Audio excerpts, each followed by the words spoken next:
ഒരു വിമാനം ഇങ്ങനെ പറന്നിറങ്ങുന്നത് കേട്ടോ.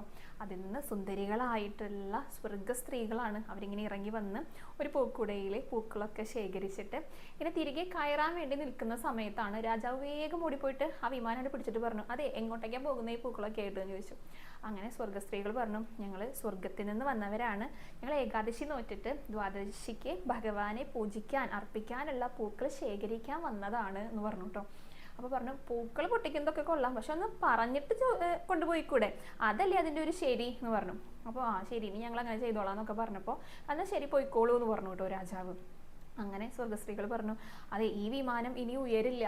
അപ്പോൾ അതെന്താന്ന് ചോദിച്ചപ്പോൾ രാജാവ് തൊട്ടില്ലേ വിമാനത്തുമേ, അതുകൊണ്ട് ഇതിനി ഉയരില്ല എന്ന് പറഞ്ഞു. അപ്പോൾ രാജാവിന് ആകെ വിഷമായിട്ടോ, കാരണം താൻ കാരണമല്ലേ അവർക്ക് പോകാനായിട്ട് സാധിക്കാത്തത്, അതിനെന്താ ചെയ്യേണ്ടതെന്ന് ചോദിച്ചു. അപ്പോൾ അവർ പറഞ്ഞു, ഈ രാജ്യത്ത് ആരെങ്കിലും ഏകാദശി വ്രതം ഉള്ളവരുണ്ടെങ്കിൽ അവരെ വിളിച്ചു കൊണ്ടുവരൂ, അവർ തൊട്ട് കഴിഞ്ഞാൽ ഈ വിമാനം ഉയരുന്നതായിരിക്കും എന്ന് പറഞ്ഞു. അങ്ങനെ രാജാവ് എല്ലാവരെയും വിട്ടു, ഭടന്മാരെയൊക്കെ നാനാദിക്കിലേക്കും വിട്ടു കേട്ടോ. എവിടെയും ഏകാദശി വ്രതം എടുത്തവരെ കാണാനില്ല. ആരും ഏകാദശി വ്രതം എടുത്തിട്ടില്ല, അവർക്കൊന്നും അറിയില്ല ഇതെങ്ങനെ എടുക്കേണ്ടതെന്നൊന്നും, എന്താണ് അതിൻ്റെ പ്രാധാന്യം എന്നും അറിയില്ല. അങ്ങനെ ഭടന്മാരൊക്കെ തിരിച്ചു വന്നു. എന്നിട്ട് രാജാവിൻ്റെ അടുത്ത് പറഞ്ഞു, ആരുമില്ല ഏകാദശി എടുത്തവരെന്ന് പറഞ്ഞു. അങ്ങനെ ഇനിയിപ്പോൾ എന്താ ചെയ്യാം? അപ്പോൾ ആ സ്ത്രീകൾ പറഞ്ഞു, ആരെങ്കിലും പട്ടിണി കിടന്നവരുണ്ടോ ഇന്നലെ ഈ രാജ്യത്ത് ഉണ്ടെങ്കിൽ അവരെ ഒന്ന് വിളിച്ചിട്ട് വരുമെന്ന് പറഞ്ഞു. അങ്ങനെ കുറേ പിന്നെയും അന്വേഷിച്ച് പോയപ്പോൾ ഒരു ചണ്ടാല സ്ത്രീ, അവർക്ക് നിർഭാഗ്യവശാൽ അവർക്കൊന്നും കഴിക്കാനായിട്ട് കിട്ടിയിരുന്നില്ല കേട്ടോ. അതുകൊണ്ട് അവർ ഇന്നലെ പട്ടിണി കിടക്കുകയായിരുന്നു. ഈ ദിവസം വരെ അവരൊന്നും കഴിച്ചിട്ടുണ്ടായിരുന്നില്ല. അവരെ വിളിച്ചുകൊണ്ട് വന്നിട്ട് പറഞ്ഞു, ഇങ്ങനെ ഒരു സ്ത്രീ ഉണ്ട്, ഇവരൊന്നും കഴിച്ചിട്ടില്ല, ഇന്നലെയും ഇന്നും ഒന്നും കഴിച്ചിട്ടില്ല എന്ന് പറഞ്ഞു. എന്നാൽ അവരെ കൊണ്ട് തൊടിയിക്കാന്ന് പറഞ്ഞിട്ട് ആ സ്ത്രീ വന്ന് തൊട്ടപ്പോൾ ആ വിമാനം ഉയരാൻ തുടങ്ങിട്ടോ.